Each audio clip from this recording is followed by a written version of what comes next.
Bonjour. Et bienvenue sur un nouvel essai d'équipement sur le repère des motards. Qu'est-ce qu'on essaye cette semaine? Eh bien, cette semaine, on essaye un ensemble veste-pantalon Vanucci High Rider 3. Waouh, non, super technologique ça. Super technologique, d'autant plus qu'en fait, il s'agit d'une veste 4 saisons. Donc automne, hiver, printemps, été, Et tout ben ça? voilà, tout simplement. Donc c'est un ensemble de touring qui est censé pouvoir être utilisé toute l'année et par toutes les saisons, donc avec une amplitude de température importante, ce qui en soi est un défi technologique. Et alors tu as testé, ça donne quoi? On a testé pendant notre road trip en Autriche avec justement la veste. Eh bien, avec la doublure, on est parti le matin et c'était nickel, il faisait 10 degrés, donc là on est bien au chaud. Et puis dans l'après-midi, quand la température est montée jusqu'à 30, grâce à la membrane étanche et respirante, même fermée, eh ben, ça allait. Jusqu'à 30, ça va, mais à partir de 30, ça commence à être chaud, même si, et là c'est un peu les aspects techno de la veste, il y a également des ouvertures et des aérations, un tout petit peu partout, au niveau frontal, et également au niveau des manches, Et dans le dos. des deux côtés et dans le dos, sans compter le fait bien sûr qu'on peut l'ouvrir. Mais c'est vrai que ça se voit, on le voit d'ailleurs sur les vidéos, que lorsque du coup toutes les poches sont aérées, la veste gonfle, on voit l'air vraiment qui passe à travers le motard quand on est derrière et qu'on suit.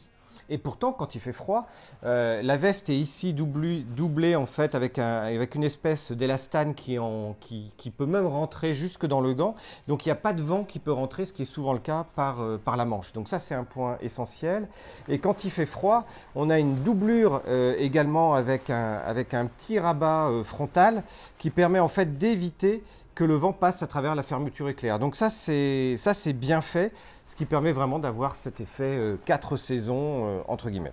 Donc c'est étanche, Respirant, respirant, chaud pour l'hiver. et ça arrête le vent bien sûr. Et bien sûr, ça arrête le vent. Et pas trop, parce que ça reste relativement bien ventilé pour l'été. D'accord. Avec un point essentiel aussi, quand on a des vestes touring, enfin avec des ensembles veste-pantalon, eh bien il y a un système qui permet en fait de relier la veste et le pantalon avec une grosse fermeture éclair, tout en sachant que la forme de la veste déjà derrière descend vers le bas. Ça se voit un tout petit peu ici qu'on a une forme arrondie, ce qui fait que même quand on est sur un roadster par rapport à un trail, en fait la veste naturellement descend très très bas au niveau, voire des fesses quasiment, et pas uniquement du haut. Et une fois qu'elle est rattachée, là il n'y a vraiment plus rien qui passe derrière, il n'y a pas d'occasion d'avoir une remontée de vent ou de pluie à l'intérieur. Alors, mouillé ou sec? Bon, pour l'instant en tout cas c'est sec, on vient de se prendre une petite heure de pluie. Bon, de pluie fine, hein, c'était pas une pluie d'orage avec super drache, mais c'est mouillé à l'extérieur, mais pour l'instant encore sec à l'intérieur. Et en termes de protection? Alors, en termes de protection, elle est fournie d'origine avec des protections épaules et coudes. Et genoux? Et genoux pour le la pantalon. partie pantalon. Et fesses aussi. Et avec la possibilité d'insérer, il y a une poche pour la dorsale en fait pour ajouter. En option quoi. Et objectivement, on sait que les chutes au niveau du dos sont importantes, donc avoir une protection dorsale c'est bien. Et il y a la place pour la mettre, ce qui aussi est un point non négligeable, certaines dorsales étant particulièrement importantes. Au niveau esthétique, je trouve qu'il est pas mal parce qu'il est assez discret pour un ensemble touring tout noir. Il y a une touche de fluo jaune discrète sous la marque Vanucci, mais franchement, je le trouve assez sympa personnellement. Oui, effectivement, il y a quelques éléments qui sont sensiblement réfléchissants la nuit, donc ça c'est bien fait, mais on ne s'en aperçoit pas du tout de jour. Elle est sobre, on dira qu'elle est sobre. Moi, les goûts et les couleurs, après, chacun a son truc. Je suis un peu plus urbain que touring, donc moi je lui mets un peu plus 4 sur 5. D'accord. Et toi? Et moi, je lui mettrais, pour un modèle touring, je lui mettrais un 5 sur 5 en termes de look. En termes de confort maintenant, eh bien, je dois avouer qu'elle est très agréable. Souvent les pantalons type touring ne sont pas agréables à enfiler, ou à l'intérieur on a vraiment des sentiments de matière synthétique. Là on se sent vraiment très bien à l'intérieur, donc au niveau, et pareil pour la veste, et donc au niveau confort par contre je lui mets 5 sur 5. Bon, parfait. Et ce qui est vrai qui est à noter aussi, ça joue sur le confort, c'est que c'est souvent très dur de trouver la bonne taille par rapport à sa longueur de jambe.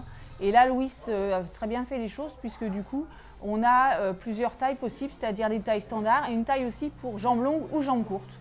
Et du coup, dans le cas d'un motard d'1,70 m comme David, catégorie du coup jambes courtes, Et bien là, le pantalon tombe impeccablement en termes de longueur, ce qui est très rare par rapport aux tenues habituelles. Et c'est d'autant plus important que naturellement, comme des pantalons touring bien faits, eh bien, il y a un certain nombre d'accroches en bas avec des zips fermeture éclair pour passer notamment autour des grosses bottes.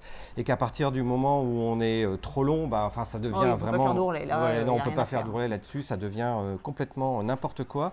Donc là, c'est bien fait et j'ai toujours du mal à trouver des pantalons jambes courtes. Et pour autant, après, on dit jambes courtes et puis une fois qu'on est sur la moto, bah, le truc, il remonte trop haut. Et là, c'est pas le cas. Là, enfin, pour moi, c'est pile poil. On dirait que ça a presque été taillé pour moi. Donc pour info, c'est taille 24 pour un motard d'1,70 m. Oui, ça c'est pour le tour de taille. Point seulement auquel il faut faire attention, c'est que souvent toutes les poches sont imperméables sur ce type d'équipement qui est étanche comme on l'a dit. Sauf que les poches extérieures en l'occurrence ici ne sont pas étanches, donc ne pas mettre d'électronique à l'intérieur, il y a un risque d'infiltration. Je pense plus que c'est quelque part aussi Louis ne veut pas s'engager à avoir des iPhones mouillés, etc. Parce que je pense que dans la vraie vie, ça doit tenir. Mais bon, il vaut mieux la mettre à l'intérieur, effectivement. Alors, ce qui est sûr, c'est qu'on a roulé entre 2 et 3 heures sous la pluie, mais sous une pluie normale, pas un orage, et que ce qu'il y avait à l'intérieur des poches est resté sec. Maintenant, sur la durée, on n'a pas une doublure sur les zips au niveau de leur étanchéité, et je pense qu'avec une bonne drache, on peut prendre à l'intérieur des poches un petit peu. Maintenant, encore une fois, il y a des membranes étanches à l'intérieur, donc en tout cas à l'intérieur, on va rester sec, quel que soit le type de pluie. Et puis encore une fois, il y a des poches à l'intérieur qui, elles, sont protégées de la pluie. Bon, parfait. Eh bien, donc en conclusion, en conclusion, je trouve que pas c'est donné, pas donné, mais très bien fini. Voilà, mais très bien fini. Donc c'est plutôt un bon investissement, surtout par rapport à des marques qui sont beaucoup plus chères. Et en sachant que le look et la ligne sont plutôt bien, de temps en temps chez les marques allemandes ou les équipementiers allemands, c'est un peu taillé comme des Allemands. C'est pour ça que la marque s'appelle Vanucci, un petit peu italienne. Donc on sent qu'il y a un peu de design, qu'il y a du travail dessus pour faire un bon équipement. Ok, parfait. Bon, qu'est-ce qu'on essaye la semaine prochaine? Eh bien, la semaine Je crois prochaine... qu'on passe dans le cuir femme avec un modèle Brittany, un peu style café rasseur. Ah oui, c'est un modèle pour toi et coupé femme. Donc, voilà. continuez à nous suivre sur la chaîne. N'oubliez pas de vous abonner en cliquant sur le petit bouton à droite, sans oublier la petite cloche. Oui, la petite cloche, c'est pour être averti à chaque fois qu'on va publier un nouvel essai. Et d'ici là, bonne route. Merci encore de nous suivre et à la semaine prochaine.